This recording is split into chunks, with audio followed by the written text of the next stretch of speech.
Have you ever asked yourself how the Japanese succeeded in controlling a large swath of the Pacific during World War II, despite facing enemies many times their size?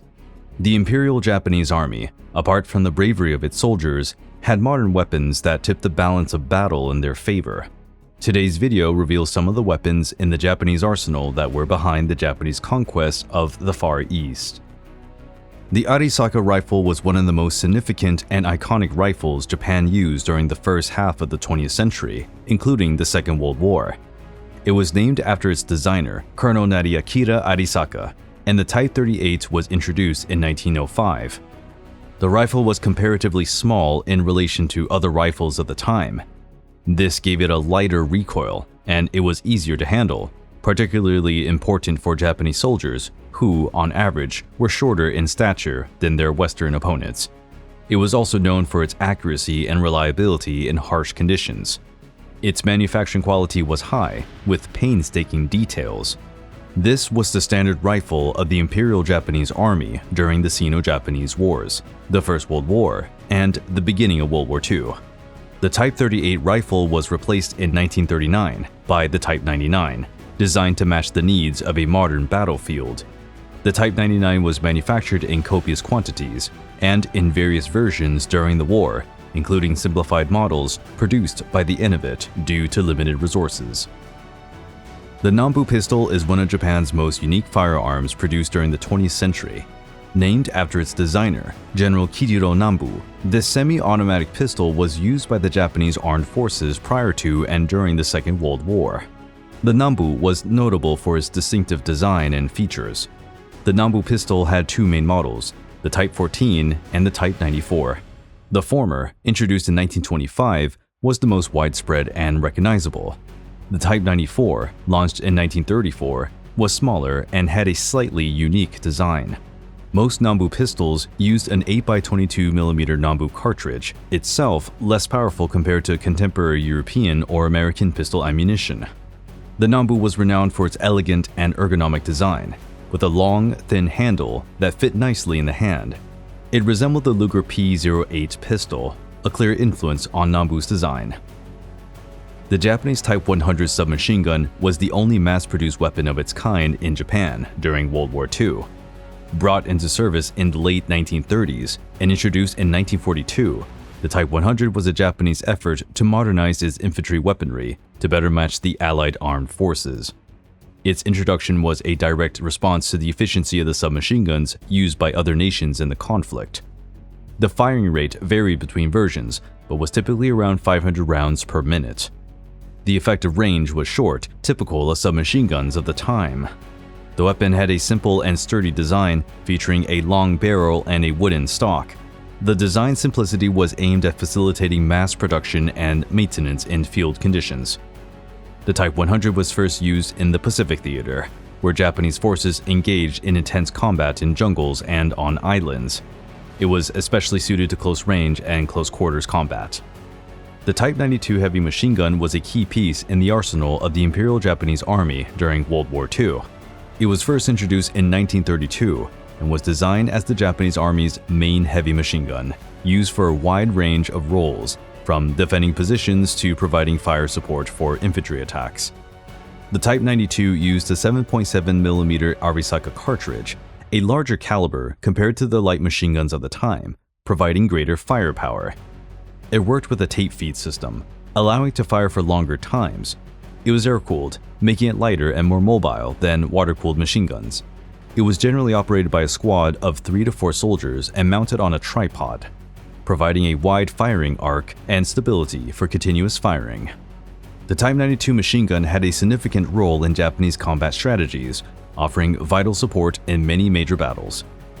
The Type 97 hand grenade was the primary hand grenade used by the Imperial Japanese Army during World War II. Introduced in 1937, this grenade was a critical component of the Japanese infantry's arsenal, meant to be an effective weapon in trench combat and urban warfare. It was a fragmentation grenade, aimed at inflicting damage by scattering metal shrapnel upon detonation. It was ignited by a time fuse, set in motion by pulling a safety pin, and hitting the grenade's base against a solid surface to start the fuse burning. While an effective weapon in theory, the grenade had some design shortcomings. The ignition method, requiring the soldier to strike the grenade, could be risky. Owing to its potentially dangerous nature, the effective use of the Type 97 required training and caution from the soldiers. The Type 97 hand grenade was a key element in the Japanese infantry arsenal during the Second World War, echoing the abilities and limitations of Japanese military technology at the time. The Kyugunto sword was used by Japanese officers until the very end of World War II. Kyugunto literally means old military sword in Japanese. These swords mark a momentous transition in Japan's military history, blending traditional Japanese elements with Western influences. The Kyugunto design combined traditional Japanese sword styles, such as the katana, with features of Western swords, especially sabers. This hybrid reflected the modernization of the Japanese armed forces and the adoption of Western military practices during the Meiji era and after. The blades ranged significantly in quality and style. Some were reused katana blades, fitted into new grips and sheaths, while others were new Western designs. Apart from being practical weapons, the Kyugunto were a symbol of status and honor for the officers. They indicated rank and prestige within the armed forces and encapsulated the warrior spirit of the ancient samurai. The Type 96 light machine gun was an essential weapon in the Imperial Japanese Army's arsenal during World War II. First introduced in 1936, this light machine gun was intended to improve the firepower of Japanese infantry units, drawing on previous designs and adding technological breakthroughs. Partly inspired by the French Hotchkiss light machine gun and tailored to meet the specific needs of the Japanese Army, the Type 96 was renowned for its robust and reliable design. The machine gun fired 6.5mm Arisaka cartridges, the same caliber as the Arisaka Type 38, making ammunition logistics easier. It was prized for its lightness and ease of transportation, plus its reliability in difficult conditions, something essential on very specific fronts. The Type 96 performed a decisive role in Japan's infantry combat tactics, being one of the mainstays of fire support for the troops during the war. The Type 97 sniper rifle was the primary precision rifle for the Imperial Japanese Army snipers during World War II.